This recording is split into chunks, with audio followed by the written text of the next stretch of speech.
Bien, pues ya estamos en esta clase de eh, el- pastoral situacional y de género, y estamos en la situación de el duelo en la página 19 de nuestro manual, la letra D, eh, y vamos a ver las fases del duelo. Antes de ver las fases del duelo, como siempre que iniciamos, vamos a ir revisando en la Biblia y vamos a ir a un pasaje que tiene que ver con esto del duelo.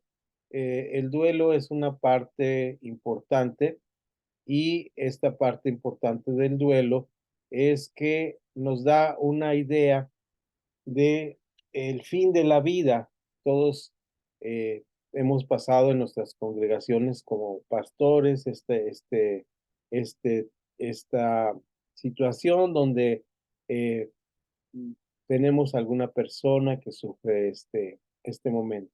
Ahora bien, el enfoque que estamos dando en esta situación pastoral que estamos hablando es muy interesante porque eh, además de tener una perspectiva bíblica, también tenemos que tener una perspectiva del ser humano como persona y cómo debemos a ayudarle, porque ese es nuestro trabajo, dijimos, en la pastoral.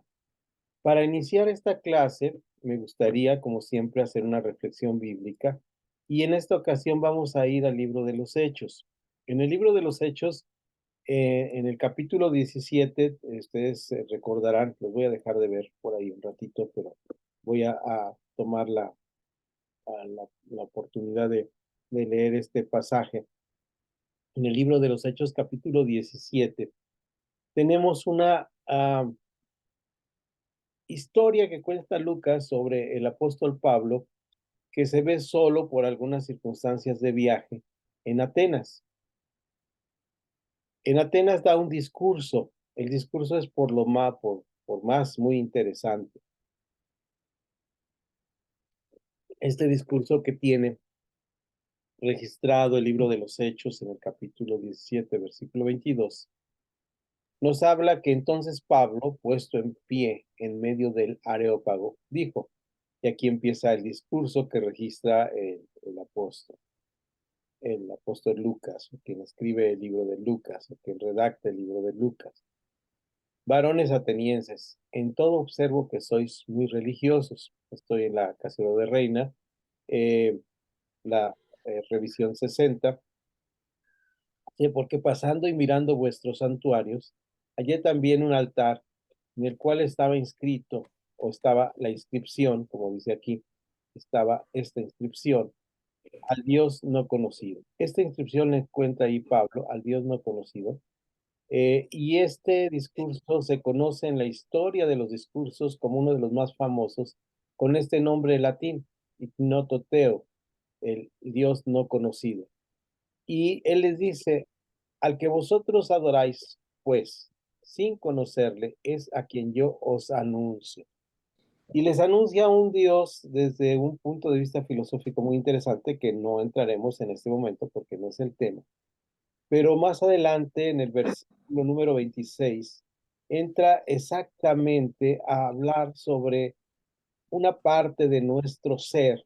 Dice, y de una sangre ha hecho todo el linaje de los hombres para que habiten sobre toda la faz de la tierra, y les ha prefijado el origen de los tiempos, límite de su habitación, punto y coma, para que busquen a Dios y en alguna manera, palpando, puedan hallarle, aunque ciertamente no está lejos de cada uno de nosotros. Bien, es uno de los discursos más bellos que nos dice Pablo. Ahora sí ya regreso acá a la pantalla, ya los pongo, está grabando, ya los pongo en todos los cuadritos, dejo mi anclaje para que ya se vea, no será para el arranque, y ya, bien, por ahí parece que alguien llegó, no identificado, pero ahí sí, prende su cámara para saludarle, pues será bien recibido, bienvenido a la clase.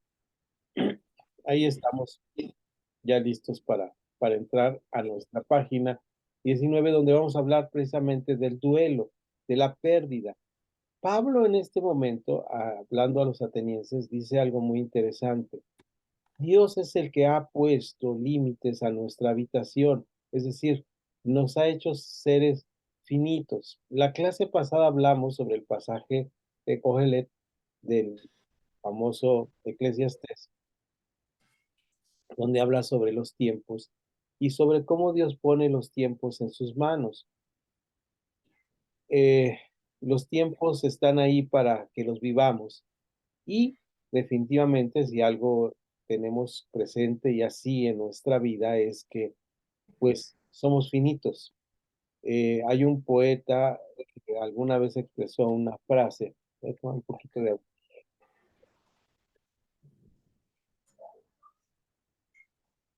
por más interesante, que dice, lo que nosotros llamamos vivir es ir muriendo lentamente.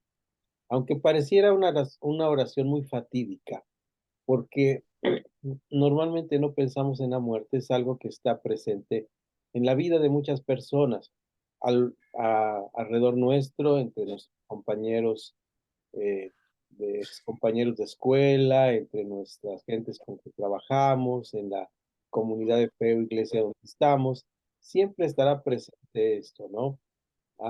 Algo que lo ha visibilizado mucho fue la etapa que vivió la humanidad en el 2020 con una pandemia mundial. Y en esta visibilización de este tema, ¿cuál es nuestra actitud como siervos de Dios, como ministros de Dios, hacia las personas que sufren esta pérdida? Porque es un sufrimiento y una pérdida.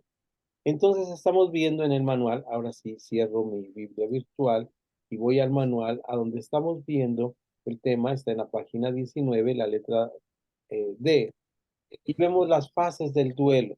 Es interesante que podamos analizar las fases del duelo. Probablemente, como dice aquí, las hemos observado porque son parte de una realidad que vivimos constantemente. Dice, la simple observación de un alma en duelo. Es decir, al ver que una persona llega y dice, perdí a mamá, perdí a papá, perdí a abuelo, perdí a mi tía, perdí a mi hermano. Vemos al observar esto, ya estamos viendo cuáles son las fases del duelo, así como la literatura de siglos y recientemente algunos estudios de especialistas constatan etapas por las que se suele pasar en el proceso de elaboración del sufrimiento, es decir, ¿cómo nos habla aquí de elaboración del sufrimiento? Es decir, no es que hagamos el sufrimiento, es cómo manejamos el sufrimiento. Naturalmente, lo que vamos a ver aquí nos deja clara que cada persona es diferente, porque también la simple observación de las almas o de los seres humanos que están sufriendo nos ha dejado ver que hemos pasado con gente o hemos atendido a gente que tiene diferentes maneras de duelo. Yo les comentaba, ahora mismo en nuestra pequeña comunidad de fe estamos con esta tristeza reciente, es no más de un mes, 8 días, de que una de nuestras queridas hermanas eh, la despedimos un domingo y el próximo domingo no regresó porque ya estaba con cáncer. Entonces, estas etapas así son el duelo, esas etapas así manejan el duelo y nos ha tocado ver muy de cerca con sus hijas, que las tres asisten en nuestra comunidad de fe, con sus familias, con sus nietos, con sus yernos, cómo va cada una de estas personas manejan diferente el duelo, manejan diferente el dolor. Vemos aquí dentro de estas fases o etapas que llama el manual, vemos la primera y ahí pues voy a pedir si participan también.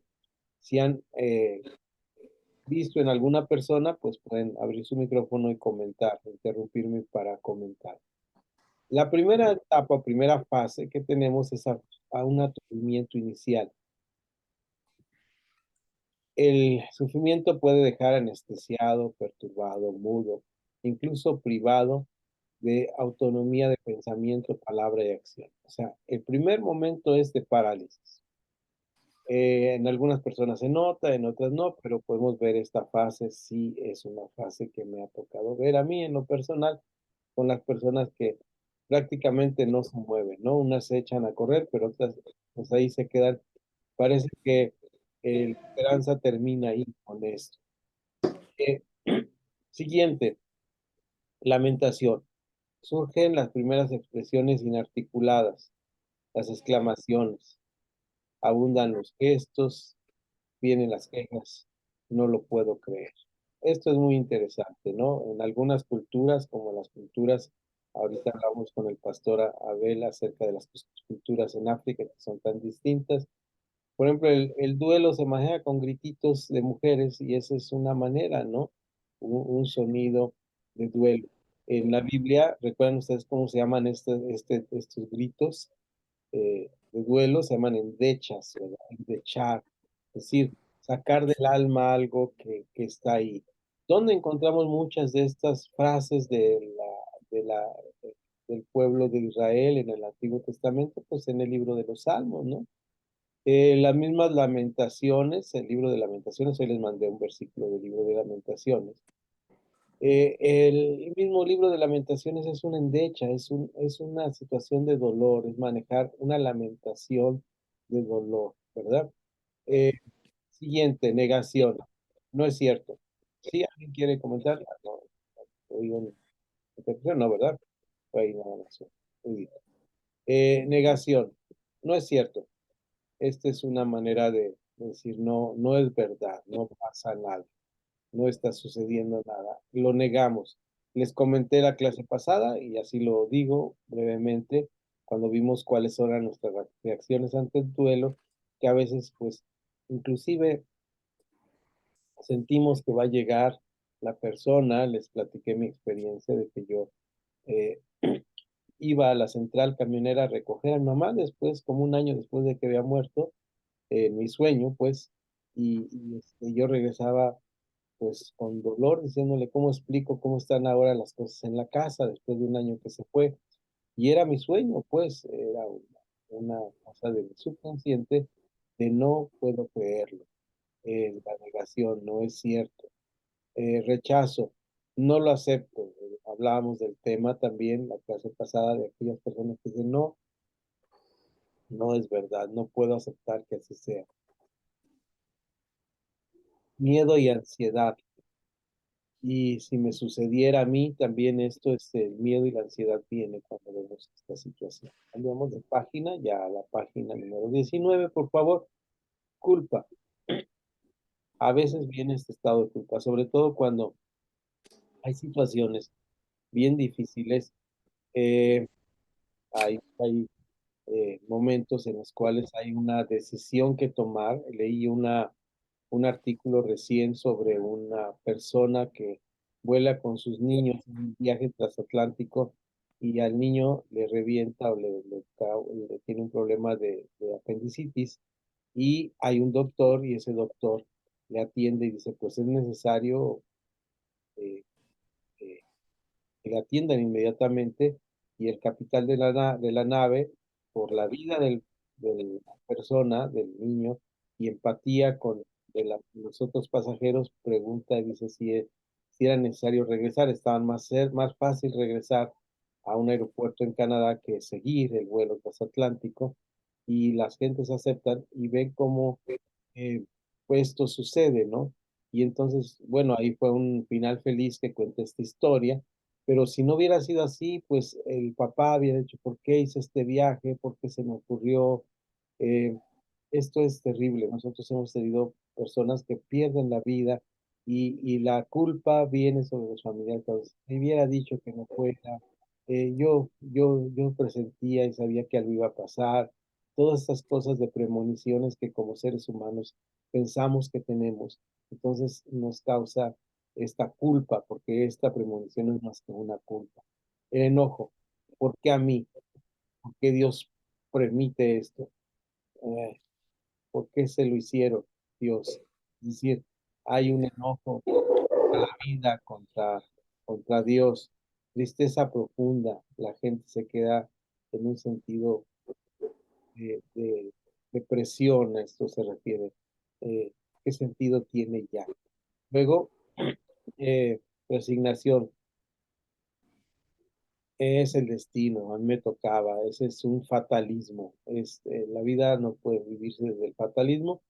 Entonces, sí es cierto, las cosas suceden, pero no es desde un fatalismo, no es porque todo vaya a salir mal, porque todo está mal. Tenemos que tener cuidado con este fatalismo. Los mexicanos somos muy dados al fatalismo. Eh, Dice por ahí un escritor que tenemos el síndrome del conquistado, ¿no? O sea, que perdió la batalla, entonces, pues por eso somos fatalistas. Recobrando sentido, serenidad interior, recobrando serenidad interior. Después de tanto sufrimiento estoy recobrando la paz, es decir, estos tienes un sentimiento, son etapas, ya después de un tiempo llega a una mesa donde uno ya se siente más tranquilo. Integración y resignificación. Hay que volver a vivir. Mi ser querido me quería, me quiere feliz. La sabia psicología humana necesita de estas frases para encajar un golpe tan fuerte. Cuando hablamos aquí de la sabia psicología humana, no estamos hablando de una ciencia que estudia al ser humano y el alma, porque tiene muchas corrientes y muchas formas. La psicología, como la medicina, como otras áreas del estudio, existen en la naturaleza y en la vida humana, como la misma filosofía o la teología. Simplemente estamos diciendo que hay una actitud humana, ¿no? Ante esto. Entonces, debemos estar ahí atentos a este sentido. Eh, Vean ustedes aquí cómo esto tiene que ver mucho con lo que estamos viviendo, con las personas que se van. Los tipos de duelo. Aquí vamos a hablar de esta parte porque es importante como pastores. Esta parte de aquí es muy importante porque a veces nosotros les he dicho muchas veces a nuestros hermanos acá, en nuestras comunidades de fe, no se trata de ir y celebrar un servicio religioso, tener el manualito del predicador y decir de esta manera se celebra un servicio religioso, ni siquiera acompañar a las personas. Hay que saber que nuestro trabajo desde la pastoral empieza justamente cuando vamos al velorio, al entierro, a la despedida del familiar. De ahí va a haber un proceso largo donde tenemos que atender a este feligrés, a este miembro de nuestra comunidad o no miembro de nuestra comunidad. Muchas personas en ese acercamiento pastoral a las personas se quedan en nuestras comunidades de fe o iglesia. Fíjense bien los tipos, ya pasamos a la letra E, seguimos ahí en esta misma página. Existen diversos tipos según las circunstancias de su origen. La actitud y el eh, recorrido del proceso de duelo. Vean, aquí vamos a ir con dos puntos. Voy a ir mencionando porque esto es interesante ver. Anticipado, precedido por tiempo y pleno conocimiento de la situación. Permite prepararse anímicamente. Es decir, hay duelos que llegan cuando ya se nos avisó, ya se nos dijo. Es muy duro y el duelo empieza y la orfandad empieza, por ejemplo, cuando el doctor dice, vamos a dejar que el pacientito vaya a su casa para que esté en paz y tranquilo porque médicamente ya no hay nada que hacer. Entonces, ahí está. Sí es cierto que Dios tiene la vida de nosotros, como leímos ahí en Hechos 17, Él da los límites de nuestra habitación. Sin embargo, médicamente ellos nos dicen hasta aquí. Sabemos que Dios hace milagros, que puede haber algo, pero en la mayoría de los casos, en la mayoría de los casos, cuando las personas no son cristianas o no tienen suficiente fe para sanar, o ha llegado el tiempo de límite de nuestra habitación, pues simplemente nos dicen, pues ya es tiempo. Entonces esto nos permite prepararnos. Hay toda una ciencia de estudio de personas que se dedican a dar consejería pastoral, que puede ser muy, muy importante, que se llama exactamente así, el prepararnos para la muerte. Es el estudio de la tanatología. Es decir, cuando una persona está en estas circunstancias, va uno trabajando con ellos para que puedan ir aceptando las circunstancias. Este tipo de duelo es muy diferente, ¿no? Yo he estado con personas que se van, que ya son ancianitos, que ya estaban pues muy cansaditos con su enfermedad, pasar mucho tiempo en el hospital o en la cama, donde ya la persona está preparada, eh, retardado, es otro tipo, no era anticipado, sino retardado, por no asumir la realidad o por preocupaciones urgentes, no se afronta la situación y se demora en el proceso de aceptación y, por consecuente, perdura el sufrimiento y la falta de elaboración positiva. En cualquier momento el sufrimiento aflora. Uy, esto es muy común. Lo he visto con personas muy cercanas. No lloraron en el funeral, no quisieron estar.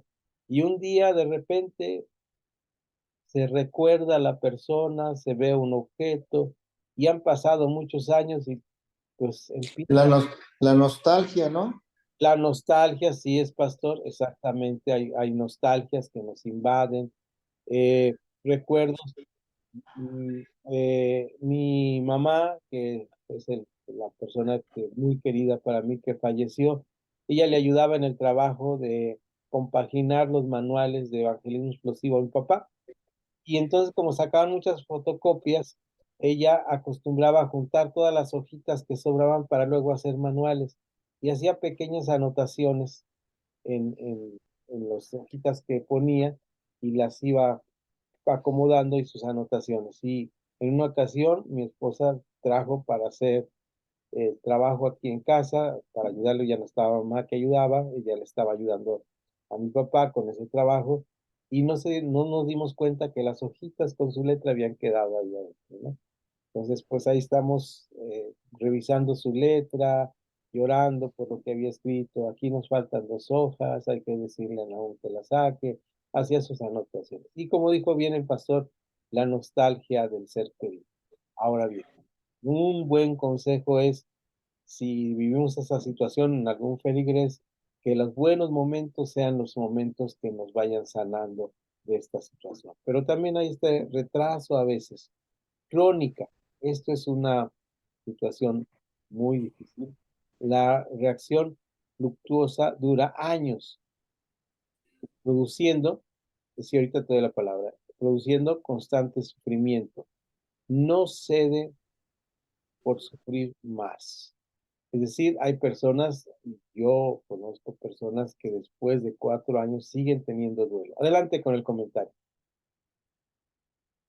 Sí, fíjese que en una de la parte de la de ese ministerio que nos hemos dado cuenta es que hay gente que sigue en luto y el pastor Abel decía la nostalgia, pero hay unos que se guardan en luto porque te das cuenta que ponen fotografías de los difuntos en la sala y los ponen en la entrada y siguen poniendo más fotos y cuestiones que pueden pasar años y de nostalgia pues ya se vuelve una tristeza profunda, ¿no? Donde el luto nunca fue superado, lo que estaba hablando ahorita. Exactamente, que llega a ser dañino. Ahorita lo vamos a ver cómo De este. hecho, Sí, pastor, de adelante. hecho, bueno, no creo, veo, ¿no? En el pueblo, así en el pueblo cristiano, que después de que ha fallecido ese ser amado, bueno, pues ya sea que se le incinere o se sepulte, pero en el caso de cuando se sepultan, aún conociendo, digamos, la verdad, cada vez que hay un aniversario, por decirlo, el aniversario luctuoso, pues van al lugar a donde está sepultado el cuerpo y le arreglan, le llevan flores, le llevan, vamos, o sea, eh, pues asisten, ¿no? Y van y visitan, ¿no? Entonces esas son situaciones que pues no han logrado desprenderse, ¿no? De ellas, ¿no? O sea, no aceptan que el familiar o el amigo, o bueno, la persona que haya fallecido, pues que ya falleció y que ya lo único que va uno a ver ahí, pues es a veces una tumba toda maltratada o toda descuidada, ¿no? Entonces, pues la verdad que así sucede. Por ejemplo, en mi caso falleció mi mamá hace 4 o 5 años, 5 o 6 años recuerdo, y como todos, bueno, acompañé a mis hermanos, fuimos a donde la sepultaron y todo, y de esa fecha, a la fecha, yo ya no he vuelto ahí porque no tiene ningún sentido regresar ahí, ¿no? Yo lo que hago es atesoro lo mejor de en vida de mi madre y de repente recordamos ahí, pues cuando nos guisaba, cuando platicábamos con ella y todo, pero tampoco en mí hay un dolor profundo, ¿no? O sea, no lo hay. Y yo veo que mis hermanos, pues cada año van a su sepulcro, le hacen misas y todo. Entonces, pues digo, tengo que respetar esas decisiones porque tampoco voy a discutir ni me voy a confrontar con ellos. Ya una vez se habló con ellos, bueno, hablamos mi esposa y yo con ellos y creo que fue suficiente. Hoy ellos tendrán que reaccionar o reflexionar conforme vaya avanzando el tiempo, pero me parece que pues ya todas estas cosas, cuando ya un familiar fallece, pues tenemos que dejar que la vida continúe y que Dios sane nuestro corazón, ¿verdad? Y aceptar que las situaciones así sucedieron, ¿no? Y me parece que también cuando nosotros conocemos, por ejemplo, en el caso de nuestros padres, ¿no? Ya cuando tienen cierta edad y empiezan a mermar su salud y todo eso, y vemos que ya no hay esperanza médica, por decirlo de alguna manera, pues creo que desde ese momento uno debe de empezar a prepararse, porque va a partir, el ser amado va a partir, y también creo que desde ese momento como que uno tiene que empezar a vivir ese luto para que cuando parta, pues ya no haya dolor, ¿no? Que tengamos que aceptar que así tiene que suceder. Y esas son de las situaciones que como pastores o líderes de la iglesia, pues tenemos que compartirle o enseñarle a la congregación, ¿no? Para que en ellos después no haya dolor, porque muchos no soportan el dolor e incluso vuelven atrás, ¿no? Otra vez vuelven a agarrar vicios, se meten en depresión, bueno, tantas cosas, ¿no? Y pues la realidad es que la vida tiene que continuar y nosotros tenemos una meta que tenemos que alcanzar, ¿verdad? Entonces, son situaciones situacionales difíciles, pero que tenemos que superarlas y que tenemos que dar testimonio de cómo sí se pueden superar, ¿no? Exactamente, porque ahí es donde está lo enfermo, ¿verdad? Es decir, debemos detectar a nuestras comunidades de fe cuando hay algo malo, algo que hace daño, algo que no está bien, y entonces actuar. Por eso esto que han hablado ustedes tiene que ver con el siguiente punto que vamos a leer abajito, no sé si es el siguiente o más abajito, que dice que vuelve a repetirse, pues con esto que decías, cada año, cada festividad, el Día de las Madres, etcétera. Vamos a ver si es emergente. El sufrimiento reaparece según etapas, fechas, circunstancias. Y aquí viene cuando estas circunstancias llegan a ser malas o dañinas para la persona. Lo que tenemos que hacer con estas personas, claro, cada caso es diferente y ahí hay algo muy importante que es desde la pastoral, la guianza del Espíritu Santo, ¿verdad? El discernimiento, que es un don, el don del discernimiento de los espíritus, de lo que sentimos en nuestro interior, por así decirlo, nos hace psicólogos en el buen sentido, ¿verdad? Porque el discernimiento, la definición más clara que yo he encontrado es conocer las cosas profundas que Dios nos revela por qué suceden las cosas, por qué actúas de esta manera. ¿Sí me explico? Entonces, esto es lo que está en el fondo, lo que se llama patología, la enfermedad.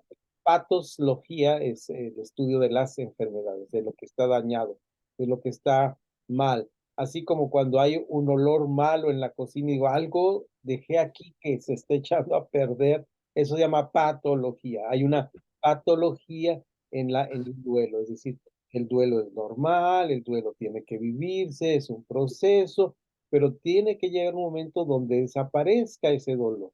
No puede ser el mismo de las etapas, no puede ser ese momento de choque donde te quedes paralizado y el resto de la vida, como decía el pastor Abel, pues no camines, hay planes, hay propósitos, hay trabajo. Entonces tienes que ir a la patología. La muerte desencadenó mecanismos tales de defensa que alteró emocionalmente a la persona que necesitará apoyo profesional y espiritual, es decir, cuando queda dañada. Y esto se ve en los efectos que tanto el pastor Moisés como el pastor Abel estaban diciendo. Vemos señales de que algo está mal, o sea, sí está bien, sí le recuerdo, pero por qué no, por qué tengo que tener las cosas de la persona que se murió durante los siguientes 30 años, ¿verdad? Y que nadie toque como un santuario con su foto y todo esto? Eso ni le hace bien a la persona que ya no está, que está en la presencia de Dios, que está esperando el juicio de Dios, ni a mí como persona que sigo aquí caminando, que tengo que trabajar. Entonces, ¿qué hacemos con las patologías? Pues como igual con cualquier patología, ¿verdad? Si a mí me sale aquí un granito y se me infecta, pues me pongo polvo de sulfatiazol, ¿verdad? Y a veces es lo que tenemos que hacer. A ver, ¿por qué tienes ese problema? A ver, ¿qué es lo que tú decía? Este discernimiento es cuáles son las causas profundas por las cuales suceden las cosas, por las cuales están pasando las cosas, no lo de arriba. ¿Recuerdan esta imagen tan importante que vimos en una clase? Pues, ya estamos en el 14, por eso podemos hablar de todas las clases pasadas, de todos los mundos pasados, que veíamos, que a veces veíamos la punta del iceberg, ¿no? Pero abajo hay todo un proceso enorme que no alcanzamos a ver. Nosotros solamente estamos viendo esta parte y se manifiesta la muerte desencadenó mecanismos tales de defensa que alteró emocionalmente a la persona que necesitará apoyo profesional. Desde la pastoral tenemos esta necesidad de ver.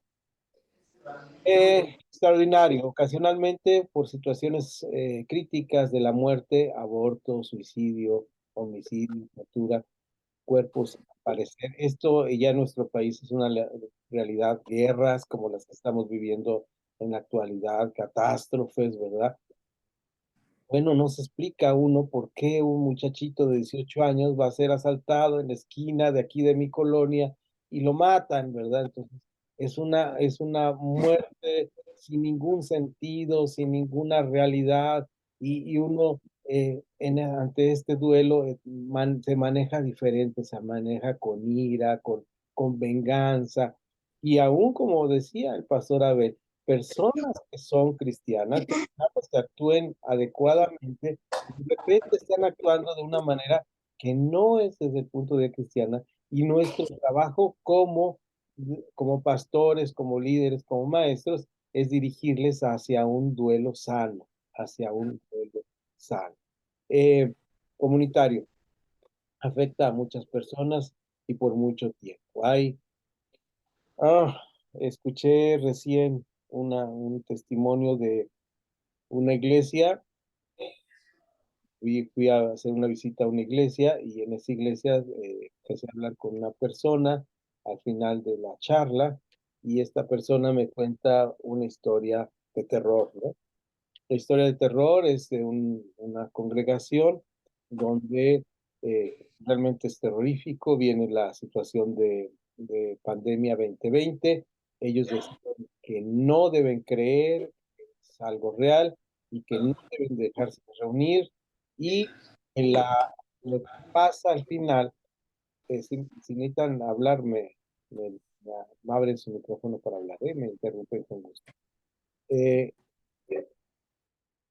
la situación es que en este momento ellos toman la decisión de seguirse reuniendo justamente cuando viene la segunda ola con el virus más dañino que causó mucha muerte, y muere todos los líderes, el pastor, o sea, quedan de 20 gentes, creo que me dijeron algo así, no recuerdo ahora bien, pero era un número grande, quedan 4 o 5 entre ellas estas personas, y ahora tienen que estar buscando dónde reunirse, porque la iglesia se acabó por esto. Es una tragedia, pues mayúscula, pues, o sea, todo pasó en esto.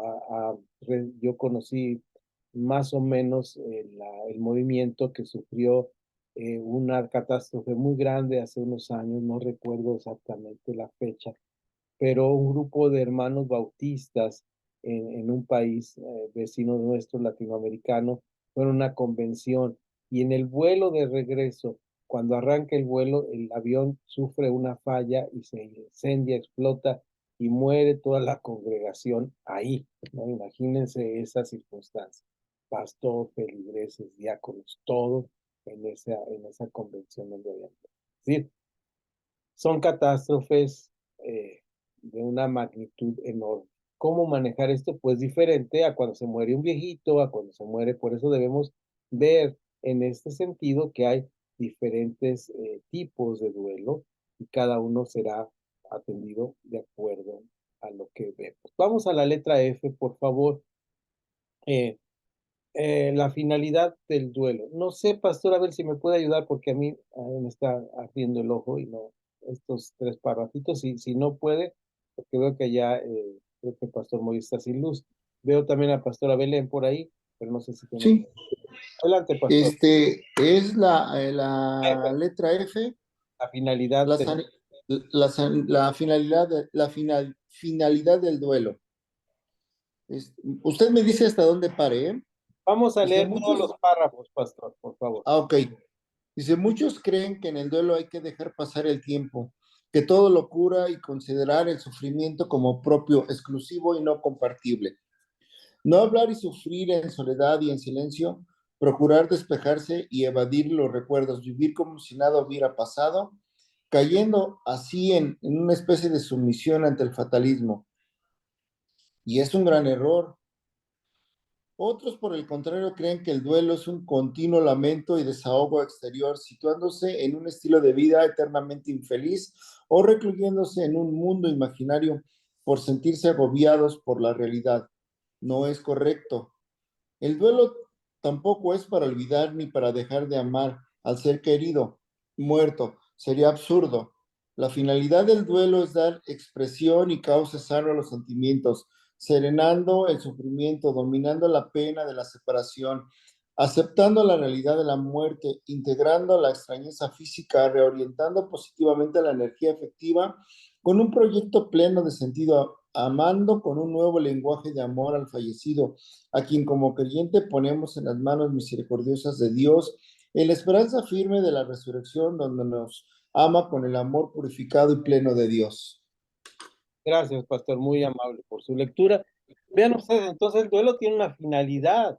El duelo nos ayuda a salir de esta situación de dolor, de una situación de crisis, pero debemos cuidar los dos extremos.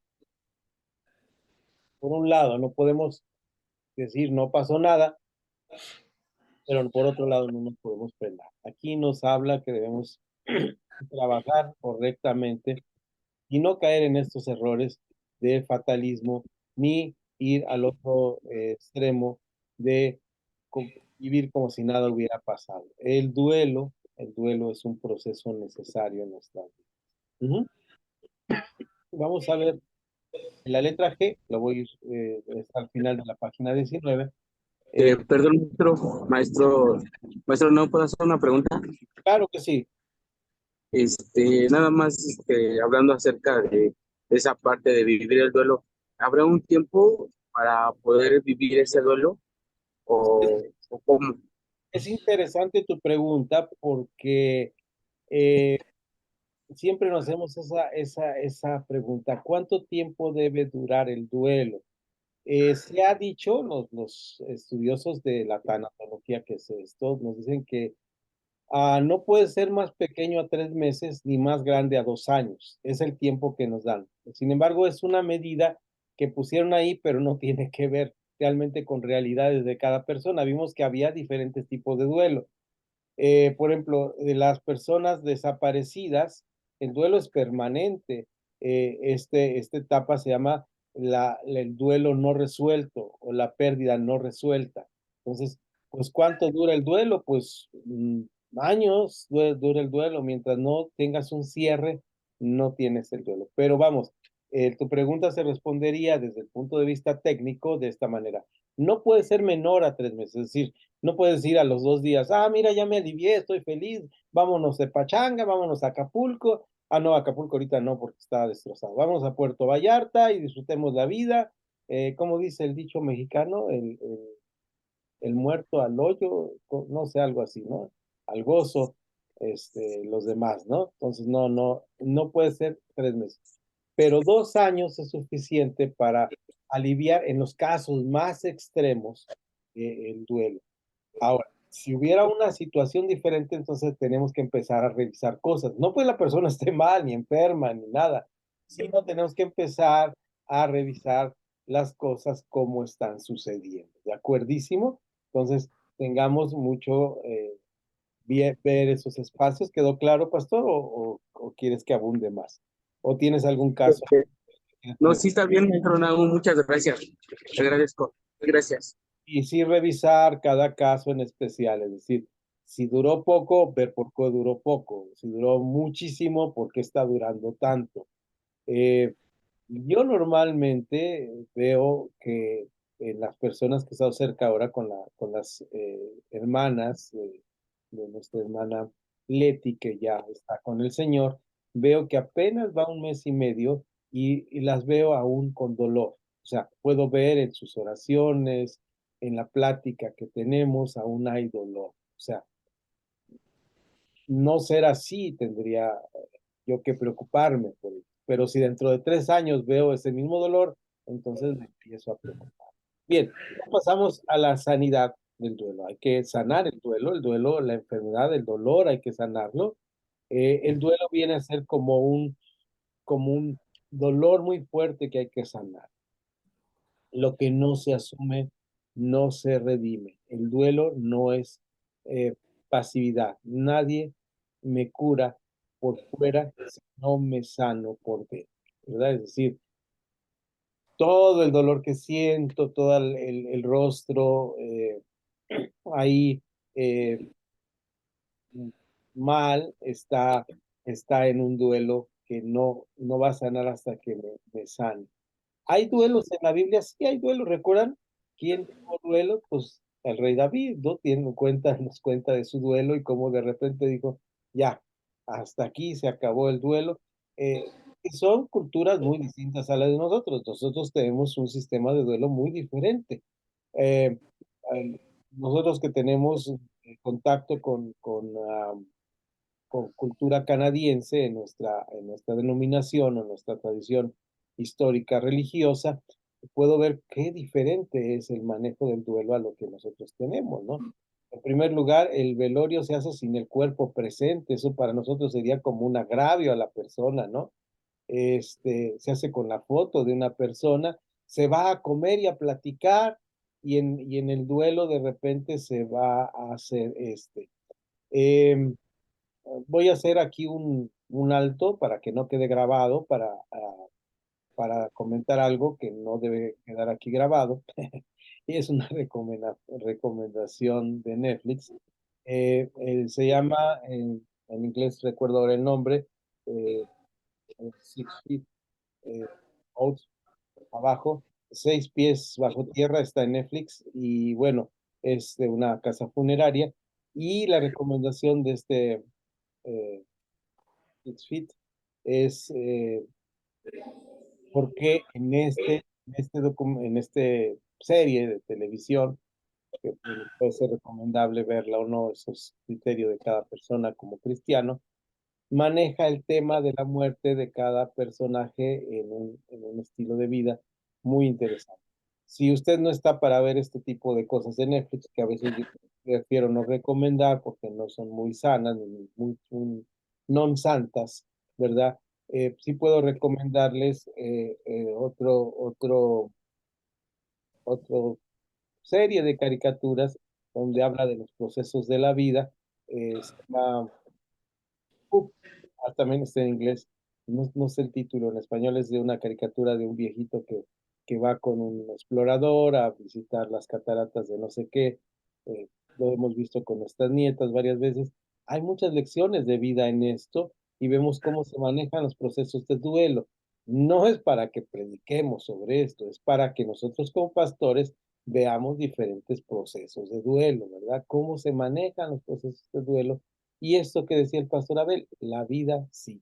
Entonces, no podemos curar si no nos curamos. La sanidad interior es una parte importante de la vida cristiana, es decir, todos nosotros tenemos lastimaduras, heridas y tenemos que irnos cuidando. El duelo lo hago desde mi pena de la separación, no desde quien se murió.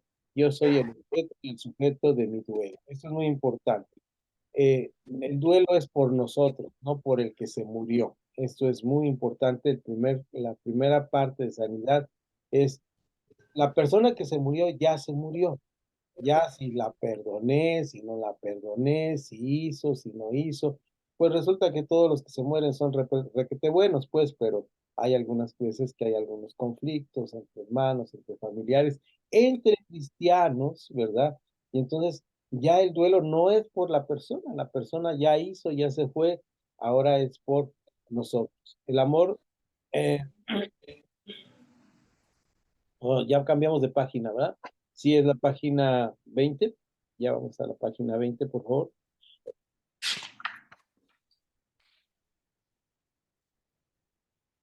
Sí, así es. Ok. Dice, el amor infectado de apegos, he de purificarlo para querer en verdad y libertad, para querer en verdad y libertad a quien se murió, a los otros y a mí mismo. Es decir, esta es una forma de sanar. Realmente, eh, el apego que puedo tener a las personas es algo que debe pasar, no este sentido, aunque está así redactado tan chistoso, no es que me vaya a morir si la persona no está, ¿verdad? No estamos pegados a nadie ni somos parte de nadie. Efectivamente respeto que queremos y amamos a quienes estimamos, estamos acostumbrados, pero perfectamente podemos vivir si la otra persona no está. Es decir, debemos ser seres humanos funcionales y trabajar a pesar de que el otro no esté. El famoso predicador, por cierto, va a salir una película de este predicador también en el cine comercial, Dietrich Bonhoeffer. Él no se casó, él estaba pues soltero cuando vino la guerra, Segunda Guerra Mundial de la década de los 30, 40 en el siglo pasado, y él estando en Alemania, pues quedó prisionero por estar en contra del régimen nazi, y este hombre, su novia, su prometida, que se iba a casar, logró huir a, a Estados Unidos, y él escribía y decía, no sé si ella vive o no vive, pero pues yo la sigo amando y queriendo como si viviera, no sé si logró escapar, ella tampoco sabía, es decir, la vida sigue adelante y seguimos amando a las personas por lo que son, es decir, por lo que nos dieron, por lo que nos dan, por eso las queremos y no debemos tener un apego demasiado que nos paralice o que nos enferme. Eh, Tengo que redimir el concepto insano de sufrimiento para no hacerme víctima ni victimario. Es bien bonito que lo atiendan a uno, ¿verdad?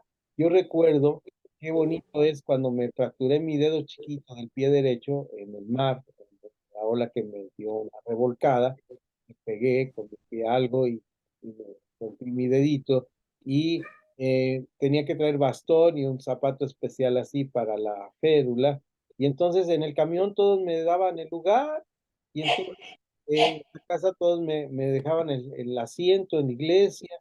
Entonces yo me sentía muy a gusto. Ser víctima, hacerse la víctima es bueno, pero no podemos estacionarnos. A lo mejor lo que estábamos hablando en el tema pasado de las personas que se quedan estacionados por más de cierto tiempo en un duelo es la necesidad de ser víctima. Adelante, pastora Betty. Creo que sí es sano, ¿no? Dejarse consentir un rato, ¿no? O sea, sentir esas condolencias, ¿no? Porque igual pienso que levantan el ánimo, ¿no? Dan confianza, dan seguridad. Pero también debemos de, o sea, quien vive un duelo debe de distinguir entre esa apapacho, digamos, pero no hacerlo como o hacerlo como un espíritu ya de conmiseración, ¿no? De, ay, pobrecito de mí, ay, pobrecito, se fue mi esposa, se fue, etcétera, ¿no? Y pues la gente siempre, o tratando siempre de ser el centro de atención de ese grupo de gente, ¿no? Que está a su alrededor, o sea, tiene uno que identificar inmediatamente el momento en que ya se empieza a hacer algo distinto, ¿no? O sea, como que ya necesito como que ser visto, ¿no? De que, ay, pobre de mí, no puedo superarlo, ¿no? Etcétera, etcétera, ¿no? Y también nosotros mismos, o sea, también debemos identificar eso con esta persona que ha perdido un ser amado, ¿no? O sea, tiene que llegar un momento donde ya la conversación tiene que ser diferente y la exhortación igual diferente, ¿no? El abrazo diferente, ¿no? Ya no de tristeza, sino ya de alegría, ¿no? De ver que estás saliendo adelante y que te estás dejando guiar por el Espíritu Santo, te estás dando esa oportunidad de continuar la vida, porque, o sea, unos van, pero nosotros todavía quedamos y tenemos muchas cosas que hacer hacia adelante, ¿no? Así es, pastor, exactamente, es el equilibrio, ¿no? Estar en equilibrio. Ujú. Y bueno, por ahí hay una frase de las abuelas que dice, no siento la enfermedad de mi hijo, sino la mañita que le queda, ¿no? Y a veces ese problema que nos estacionamos en esa parte. Siguiente frase de las que estamos analizando, que tiene que ver cómo sanar, tiene que ver con esta parte cuando nosotros decimos, eh, mi ser querido muerto no me arruinó mi existencia con su muerte. Mi ceguera ante la verdad de la vida y la muerte me hace infeliz. Es decir, ya estoy perjudicado y ya voy a seguir así perjudicado porque mi ser querido murió. No, es parte de la vida, tenemos que estar conscientes eh, que es parte de la vida. El duelo es una invitación a la reconstrucción de mi persona, a vivir con un proyecto de vida ante mí, ante los hombres y ante Dios. Es decir, tenemos que reconciliarnos de esta manera.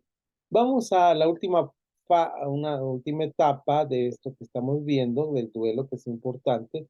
Qué bueno que se aclaró esta parte de la etapa del duelo, cuánto debe durar para estar atentos, pero también debemos aclarar muy bien esta parte donde no debemos estar como eh, preocupados porque las personas se sientan bien cuando las queremos dar un consejo y es difícil, ¿no? Yo les he dicho muchas veces qué difícil es cuando se da este consejo del duelo, este consuelo del duelo, no consejo, este consuelo del duelo en tiempo y forma adecuada, ¿verdad? Porque a veces a mí me ha pasado que mm, recibo el consejo cuando son muchos meses después y ya me trae el recuerdo y me duele, o cuando es muy reciente y cuando esa actitud no es la correcta ni la sana, ¿verdad? Yo he platicado esto con ustedes y les he dicho que uno de los dolores más grandes en mi ministerio fue cuando alguien me dijo, después de que murió mi hijita, la segunda, teniendo menos de un año, cuando la persona se acercó a mí en la iglesia, llegué yo a dar clase, había pasado solamente una semana y yo sentía la responsabilidad, sentí el duelo, pero sentía la responsabilidad de dar mi clase. Me dijo el encargado de educación cristiana que podía faltar un mes, 2 meses, lo que yo quisiera. Le dije, no, creo que me hace bien ir y dar clase. Y me recibe una persona en la puerta y me dice, ya Dios te quitó una hija y tienes otra. Revisa tu vida, que estás mal delante de Dios por eso. Entonces, como si fuera un castigo. Entonces, hay cosas que no se deben decir a las personas como consuelo.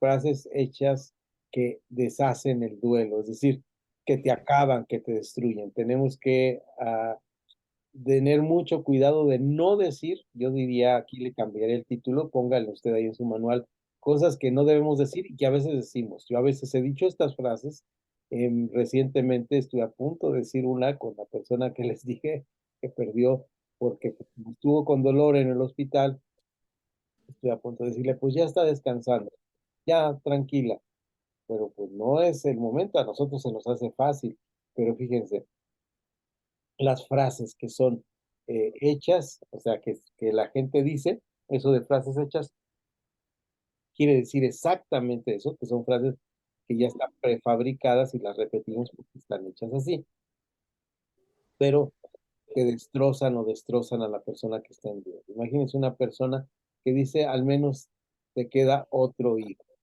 dos hijos, al menos.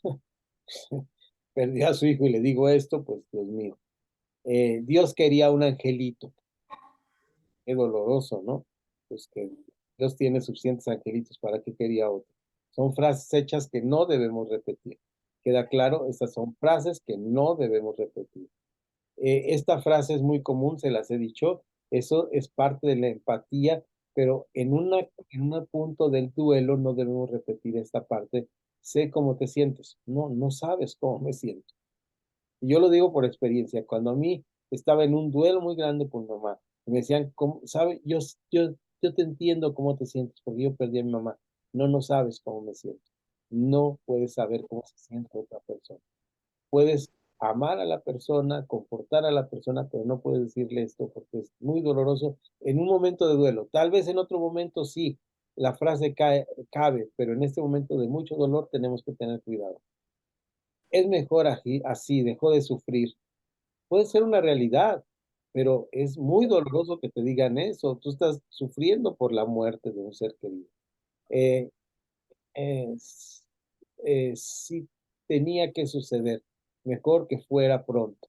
O sea, si tenía que suceder, perdón, sin acento, no afirmativo, si tenía que suceder, mejor que fuera pronto. Entonces, pues si Dios se lo iba a llevar, pues mejor ahorita. No, no es un consuelo, no te ayuda al duelo. Es la voluntad de Dios. Parece tan cristiano esta frase, ¿no? Es la voluntad de Dios. Pero en ese momento que estás hasta negando de Dios, pues es difícil esta frase, ¿no?